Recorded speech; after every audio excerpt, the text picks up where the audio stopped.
Hey guys, on today's show, should Hawks fans be concerned? We break down the winners and losers from round 2 and we preview Saturday night's showdown. All that and more coming up on Zero Hanger TV. So Mitch, Hawthorn are 0-2 to start the season. Are there concerns for Sam Mitchell's boys? No, I don't think so. Obviously, he's not seeing the results he wants. I think everyone can expect him to be 0-2 and just about what he's getting out of some of his players. There is maybe some concern there, but as from a long-term perspective, I don't really understand the narrative of them cutting too deep, to be honest. They gutted their midfield, and I think that was fine to get in the likes of Josh Ward and Cam McKenzie and getting those guys minutes. They didn't want to lose Jack Gunston, and I think that's where a lot of their concerns are short-term at the moment with their forward line. Yes, Mitch Lewis is out for probably still the next month. With injury, which is not going to help their case. And at the moment, their tallest forward is pretty much Fergus Green. Jacob Koschitzke hasn't really looked up to scratch. So I just think that if they can fix their forward line, I think we'll start to see exactly what the Hawks want to see. What the list Alistair Clarkson left Sam Mitchell with wasn't pretty. I think everyone kind of knew that, but now that we're 2 rounds in and they're 0-2, everyone seems to be panicking. I think that just give them a bit of time, they'll be fine, and they should just need to probably fix up their forward line and get some key targets in there. I think things will be looking a lot smoother for Sam Mitchell.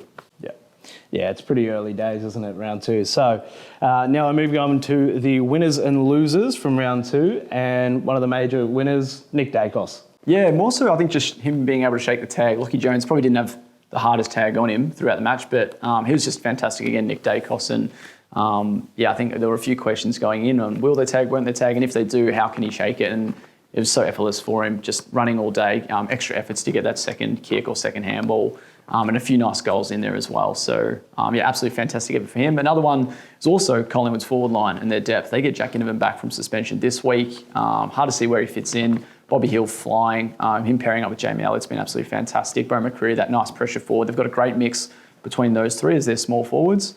So where Jack Ginnivan comes in, who kicked 40 goals last year, is going to be quite an interesting one for Craig McRae's selection this week. Does he take maybe a sub role? If Brody Mychek plays or not with that finger issue, does Reef McInnes start? And that probably opens up that spot. So there's a bit of a look there, but a big win for Collingwood in their small forward depth this week.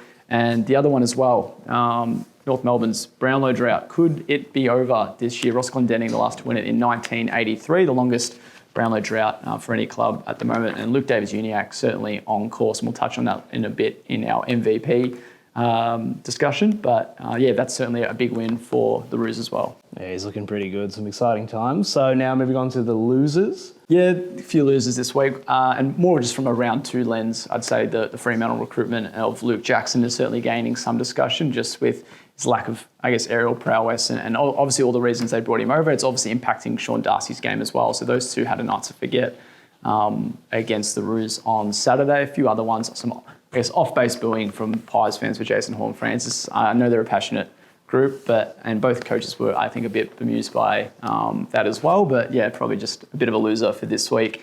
To Nat Fyfe, I think his body's just not holding up, and it's a bit of a concern at the moment. Will he or won't he play in the Western Derby? There's probably been some mixed discussions between Justin Longmuir and Peter Bello over the last few days, but it sounds like he has a chance, albeit unlikely. And just the last one, a bit of an obvious one from Friday night, the Gabbers power grid shutting out. Obviously, plenty of discussion to come after that with Chris Fagan not too happy with the following proceedings, but another loser for that one. And the full list on zerohanger.com. Yeah, that was a weird footy match to watch, especially as a D's fan. Not very exciting for me. All right, so jumping into the rookie rankings for this week, and Ashcroft, he wasn't in it last week, but he's up there now. Yeah, quite interesting, I guess, when you discuss his debut game, probably not being what we've come to expect, but absolutely turned it on against the Demons on Friday night for 30-plus touches, 15 contested, 8 or 9 clearances, exactly the kind of game that we were expecting to see. I don't know if it was going to be this early, though, but absolutely fantastic effort from him. That sees him jump straight into second spot after not being ranked last week. He actually takes Judd McVee's spot, who falls out from the top 6 altogether. Still a bit of daylight between him and Harry Sheasel at the top, though. Those two Sandringham boys certainly going to be fighting, I think, till the very end for the number 1 spot on our rookie rankings. But Sheasel, another 30-plus touches. It was absolutely fantastic against Fremantle with a game-saving effort on the goal line as well in the dying second. So he holds top spot, Ashcroft in second. Third place is Oliver Hollands from Carlton. I think he just does a lot of things that are probably don't go on the stat sheet as much as what we might see from some of the other guys in our top 6. But he had some fantastic efforts in a big game against Geelong, including that spoil in the last quarter to prevent Jeremy Cameron from adding another goal. So huge effort from Ollie Hollands, jumps 3 spots into the top 3. And then the next on our list, Ruben Jinmi, just that hard-nosed midfielder for West Coast again. He'll hold his spot at number 4, and just behind him, Mateus Filippo. 3 goals from 7 touches, having a great impact, and could even move into midfield with Jack Steele injured. So that'll be a nice one to watch, and just to see how he gets used under Ross Lyon in the coming weeks. And then rounding out our top 6, Cam McKenzie, who was 3rd last week, so him and Ollie Hollands have pretty much swapped. Quite a week against the Swans, but surely he'll be bouncing back in the next few weeks. Comes up against North Melbourne this weekend. So a few Sandringham boys going at it with him and Harry Sheasel. And plenty of movement in our rookie rankings to come.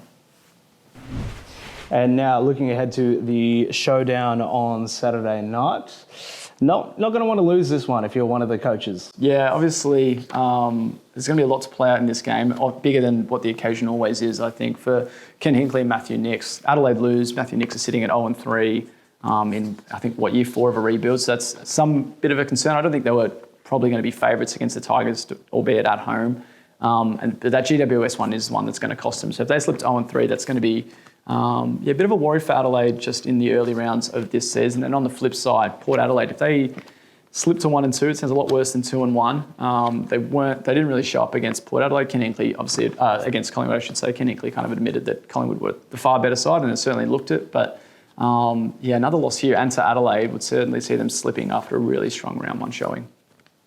Awesome. And now our MVP. So LDU, another perfect game for the Roos midfielder? Yeah, 1 of 5. So LDU polling 20 votes this week, keeps him on top spot, 40 from 40 with a perfect start to the season. Nick Dacos, 32 votes, so he's just 8 votes behind after those 2 games. Darcy Parish rounding out the podium. He added 12 votes to his tally, and Harry Sheasel, after a really strong 2 weeks, kind of accompanying LDU atop those votes for North Melbourne. So he added 12 to sit just 1 point shy of Darcy Parish. Stephen Cannilio and Mason Wood also in the top 6 as well. After 2 really strong weeks, I think they've both polled strong enough across both games to see them kind of sitting right in that top 6 hunt. So that's how our MVP's race is shaping up to start the season. Yeah, controversial take, but LDU and Dacos are very good at football. All right, so that wraps it up for Zero Hanger TV this week, guys. Don't forget to subscribe to our YouTube channel. You can catch up on the socials, and you can always catch the latest AFL news on zerohanger.com.au. Thanks, Mitch. Thank you.